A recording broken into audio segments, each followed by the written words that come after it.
नमस्कार साथियों। दोस्तों, देश में HMP वायरस के बारे में जो लगातार खबरें आ रही हैं, क्या है उसकी सच्चाई।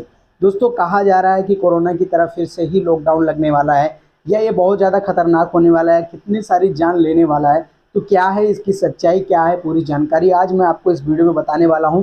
किसी भी प्रकार के भ्रम से बचें, इस वजह से किसी भी प्रकार के भ्रम में, भड़कावे में ना आए, इस वजह से मैं आज आपके सामने ये वीडियो और ये तथ्य सामने रखने जा रहा हूँ।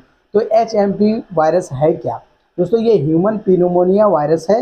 ये वायरस कोरोना की तरह, जो कोरोना है या फ्लू है या कोई भी वायरस होता था, वो मामूली सा सर्दी, खांसी, बुखार और फेफड़े, श्वसन तंत्र की बीमारियां होती थी। तो ये भी श्वसन तंत्र की बीमारी है जिससे आपको निमोनिया हो जाता है। और खतरा है या नहीं ये तो कोई भी नहीं बता सकता, कौन सा वायरस कब कितना खतरनाक बन जाए। अगर आप सावधानी ना दें, एक दूसरे में फैलने लगें, तब तो कोई भी वायरस खतरनाक बन सकता है, कोरोना से भी खतरनाक बन सकता है। या मामूली सी बीमारियां जैसे डेंगू और मलेरिया होती हैं, ये भी खतरनाक बन जाती हैं और लोगों की जान ले लेती हैं। लेकिन मेन मुद्दा केवल कोरोना जैसे वायरस या निमोनिक वायरस या फेफड़ों जैसे वायरसों के बारे में फैलाया जाता है, जो स्वतंत्र तंत्र को प्रभावित करते हैं। क्योंकि आपका स्वतंत्र तंत्र, आपका फेफड़ा, ये प्रणाली आपके शरीर के लिए बहुत ही ज़्यादा महत्वपूर्ण होती है। क्योंकि आपका ऑक्सीजन और आपका सांस लेना, इसी पर आपके जो है पूरे शरीर की कोशिकाएं काम कर रही हैं। क्योंकि ब्लड में ऑक्सीजन जाएगा तभी सारी कोशिकाओं को ऑक्सीजन की प्राप्ति होगी और कोशिकाएं आपकी कार्य करती हैं। इसलिए फेफड़े मार्ग की या श्वसन मार्ग की कोई भी नई बीमारी आती है तो एक चर्चा का विषय बन जाता है कि ये बीमारी क्या सच में कोरोना की तरह खतरनाक होगी। तो खतरनाक होगी या नहीं ये तो कोई भी नहीं जानता। अगर आप अपनी तरफ से सावधानी रखेंगे तो आपको कुछ नहीं होगा। तो चलिए हम बात करते हैं ये वायरस आखिर में है क्या। दोस्तों, ये RNA वायरस है। ये निमोनिया का ही एक वायरस है, स्वतंत्र तंत्र को प्रभावित करता है। 2001 में पहली बार इसको देखने को मिला था।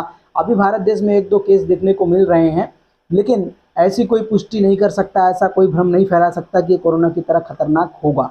बात करते हैं इसके लक्षण के। लक्षण सेम जैसे सर्दी, खांसी, जुकाम, बुखार, यही आपको लक्षण दिखाई देंगे जो कोरोना में दिखाई देते थे, जो स्वाइन फ्लू में दिखाई देते थे और जो निमोनिया में दिखाई देते हैं। यही लक्षण आपको दिखाई देंगे, श्वसन मार्ग को ही प्रभावित करता है।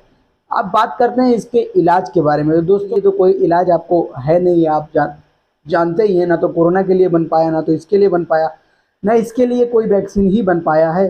तो वायरस का कोई ट्रीटमेंट नहीं होता है। लेकिन सेकेंडरी इन्फेक्शन ना हो इसलिए कुछ एंटीबायोटिक चलाई जाती हैं। और सिम्टोमेटिक ट्रीटमेंट, जैसे आपको फीवर आ रहा है तो एंटीपायरेटिक ड्रग्स दिया जाएगा, एंटी एलर्जिक ड्रग्स कुछ दिए जा सकते हैं ताकि आपको सर्दी खांसी हो रही है तो उसमें आपको रिलीफ मिले। साथ ही साथ कुछ ऐसे दवाइयाँ जो आपके लक्षण के ऊपर आधारित होते हैं, जो आपको लक्षण दिखेगा उस हिसाब से उसमें दवाइयाँ चलती हैं। और बाकी कोई इसमें दवाई, इसकी कोई दवा वायरस की बनी नहीं है। वायरस का कोई भी दवाई नहीं है। बैक्टीरियल डिसीज़ के लिए दवाई, एंटीबायोटिक्स निर्माण हुआ है, लेकिन फिर भी एंटीबायोटिक जो है सेकेंडरी इन्फेक्शन ना हो इसलिए कुछ एंटीबायोटिक आपको चलानी पड़ेगी। अब बात करते हैं इसके रोकथाम का। इलाज से अच्छा तो रोकथाम है। अगर आप सावधानी बरतेंगे, अपने जो है जैसे हाथों को धोना, लोगों के संपर्क से दूर रहना, जिसको कोई वायरस या बीमारी लक्षण हुए हैं उनसे दूर रहना, अपने मुंह पे मास्क बांधना, और ये सारी चीज़ें जो पहले कोरोना में बताई जाती थी, या थोड़ी बहुत हाइजीनिक चीज़ें आप करते हैं तो आपको ये सब कोई बीमारी लगने वाली नहीं है। और हो भी गई है तो आपकी इम्यूनिटी सिस्टम को मजबूत रखो, आपकी प्रतिकार शक्ति को मजबूत रखो कि वो आपकी बीमारी को खुद ही ख़त्म कर दे, दवाइयों की ज़रूरत ना पड़े। जिनकी प्रतिकार शक्ति कम है, बच्चों, बूढ़ों, बुजुर्गों में ये बीमारी उनको ज़्यादा हावी होगी। तो आप सबसे अच्छा क्या है कि आप जागृत रहें। अपने आपको थोड़ा सा भी सर्दी, खांसी, बुखार हो रहा है तुरंत उसको दवाई लेके ठीक कर लें, या परहेज स्टार्ट कर दें, या जो है आप सावधानी बरतें कि आपको सर्दी खांसी हो ही ना पाए, ठंडे मौसम में न जाए, ठंडी जगह में न जाए। किसी को हुआ है तो उससे थोड़ा सा दूर रहें, अपने को सेफ्टी दें, उसको भी मास्क वगैरह लगाने को बोलिए, तो आपको नहीं होगा। सावधानी बरतने से नहीं होगा। सबसे इम्पोर्टेंट है कि आपकी प्रतिकार शक्ति मजबूत होगी तो कोई भी बीमारी आपको हावी नहीं हो सकती है। तो सर्दियों का मौसम चल रहा है इसलिए दोस्तों सावधान रहें। तो मैंने आपको HMP वायरस के बारे में बता दिया। आशा करता हूं कि आपको इस बीमारी के बारे में पता हो गया हो और किसी भी प्रकार के भ्रम से आप बचेंगे और ज़्यादा घबराने की, डरने की कोई ज़रूरत नहीं है।